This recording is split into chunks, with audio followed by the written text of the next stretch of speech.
Yo, what's good, fam? If you've ever felt the sting of betrayal or had your trust shattered, this story is gonna hit deep. Buckle up, because we're diving into a wild tale of love, lies, and one woman's epic comeback that'll leave you questioning everything you thought you knew about loyalty and revenge. Let's get into it. Picture this. A sleek penthouse towering over Chicago's skyline, 43 floors above the hustle, where Nora Kingston moves through rooms decked out with crystal chandeliers and white roses. Every detail screams perfection, curated for her life as the wife of Ethan Kingston, CEO of Apex Dynamics. The polished hardwood floors catch the city's glow as she preps for another night with her husband of 8 years. Their world screams success. Top-tier Chicago power couple vibes. But perfection? Yeah, it's a trap, and Nora's about to learn that the hard way. Back in the day, Ethan used to notice the little things. How Nora arranged flowers, the effort she put into every dinner party to lock in his business deals when he was just 32, clawing his way up the corporate ladder with ruthless focus. "You ground me," he told her the night he proposed, his guarded eyes softening in a way she hadn't seen since. But 8 years of marriage changed him. Becoming CEO 3 years ago turned Ethan cold, efficient, like a machine. Weekend getaways? Now just calendar slots for relationship maintenance. Deep talks about art and ideas? Replaced by small talk about charity events and social obligations.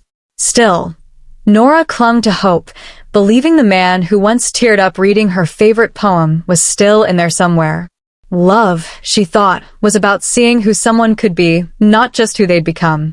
Their social circle revolved around Ethan's empire, execs, investors, city bigwigs who could seal deals over whiskey.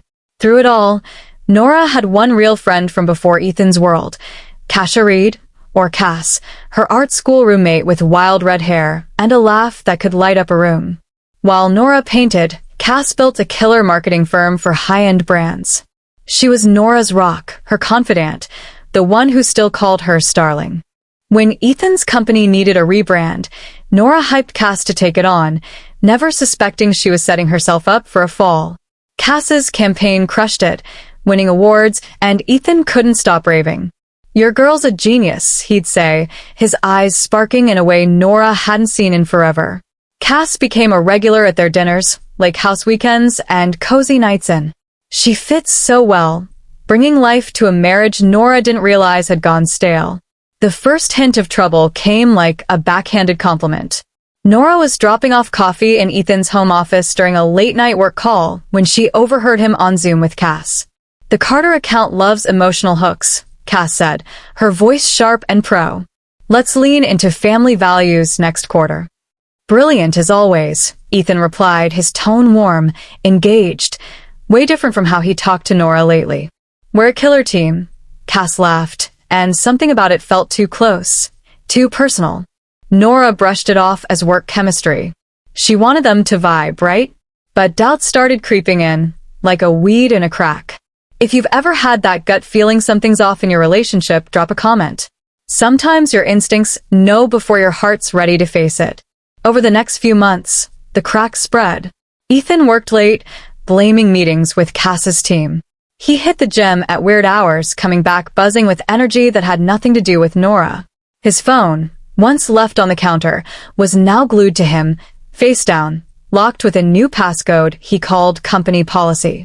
"You seem different," Nora said one night as they dressed for a gala, watching him adjust his cufflinks, her anniversary gift. "Happier, maybe." His eyes met hers in the mirror, but they felt rehearsed. "Just pumped about some new projects. Cass is killing it." Always Cass. Every excuse, every spark, traced back to her best friend. Nora started noticing things. Ethan's eyes finding Cass across crowded rooms, their inside jokes, the way she felt like an outsider in her own life. "Am I crazy?" she asked her therapist, Dr. Lena Harper, during a session. Dr. Harper, with her calm gray eyes, leaned in. "What's your gut saying, Nora?" "That something's wrong.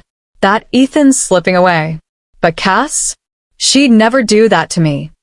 Dr. Harper's voice was gentle but firm. "Sometimes the people closest to us hurt us the most, not because they're evil, but because closeness creates chances, and chances can twist even good hearts. The truth hid in pieces, like a puzzle Nora didn't want to solve. First, an email meant for Ethan, forwarded to her by mistake from his assistant, Paige. Subject: Last night was unreal. Sender: Cass. The preview read, "Can't stop thinking about your touch. The way you said my name." Nora's hands shook as she closed it, telling herself it was a campaign, a misunderstanding. But her body knew what her mind wouldn't admit. Then, a hotel key card in Ethan's suit pocket, Waldorf Astoria, dated last week when he was supposedly in Denver for work. Her phone buzzed with his text. Late night. Client dinner. Don't wait up. The key card burned in her hand. The final blow came at their weekly lunch at a cozy Italian spot. Cass's phone lit up with a text from E. Miss you already. Tonight can't come soon enough. Who's E? Nora asked, keeping it light. Cass's laugh was off, her eyes dodging. Evan, my new creative lead. Late night projects. But Nora knew Cass's team. No, Evan. Sounds dedicated, Nora said, her stomach twisting as Cass replied, Oh, he is. The best work happens after hours. The signs piled up. Ethan's gym trips at 4 a.m. when no gym was open, his clothes carrying a perfume that wasn't Nora's. Secretive calls he took in other rooms, his voice soft, intimate, not the tone of business. At a company dinner, she overheard Ethan tell a partner, I've found new inspiration. Passion's back. The words sliced her. Passion, but not for her. Dr. Harper listened as Nora spilled it all. What would you tell a friend with this story? She asked. Confront them. She deserves the truth. So, why haven't you? Nora stared out the window. Because once I ask, there's no one asking. I have to decide what's next. What scares you more, the truth or the choice after? That question haunted her. One night, Ethan claimed another late meeting. Nora drove past the Waldorf. His car was in the valet lot. She sat there, heart racing, debating storming in. Instead, she waited, building courage. When Ethan called, his voice smooth, still at the office, babe. Tough project with Cass, she asked. How's Cass holding up? She's a rock star, he said, admiration dripping. Don't know what I'd do without her. I bet, Nora replied, watching the hotel entrance. The final straw was their annual lake house party. In the garden, Nora saw Ethan and Cass by the pool house, his hand brushing her hair with a tenderness Nora hadn't felt in years. It wasn't just an affair, it was love. Her husband was in love with her best friend, and she was the last to know. If you've had that moment when it all clicks, you know there's no going back. Like if you think Nora should have called them out sooner, or get why she needed time to face it. After the party, the house quiet, Nora confronted them. They sat on opposite ends of the couch, their distance a pathetic act. We need to talk, she said, standing in the doorway. Their guilty faces said it all. About what? Ethan asked, his CEO mask slipping on. Nora took a breath, calm despite the storm inside. About how I'm not blind.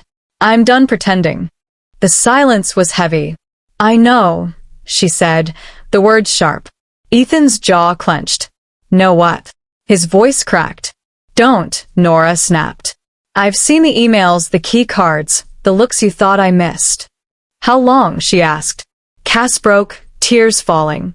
6 months, she whispered. Nora, I didn't mean 6 months of lies. Nora cut in, her voice cracking. My husband and my best friend. Ethan leaned forward, all business. Nora, let's be rational. We can work this out. Rational. Nora's laugh was cold. You want to negotiate your affair with my best friend? I want a divorce. Ethan's eyes flickered, calculating. You'll get nothing, he said, venom creeping in. Nora's penthouse felt like a stage as she walked out, leaving behind the life she'd built.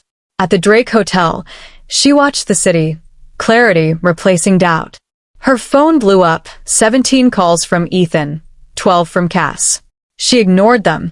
It was time to fight. Her lawyer, Victor Hayes, was a legend for taking down untouchable men. In his sleek office, Nora laid out the betrayal, focusing on Ethan's calculated moves. "There's a prenup," Victor started. Nora smiled. "I never signed it." Victor's eyes lit up. "Tell me everything." She recounted the chaotic wedding week, the unsigned prenup buried in Ethan's files, forgotten. "He assumed I signed it," she said. "His lawyers assumed it was done." Victor grinned.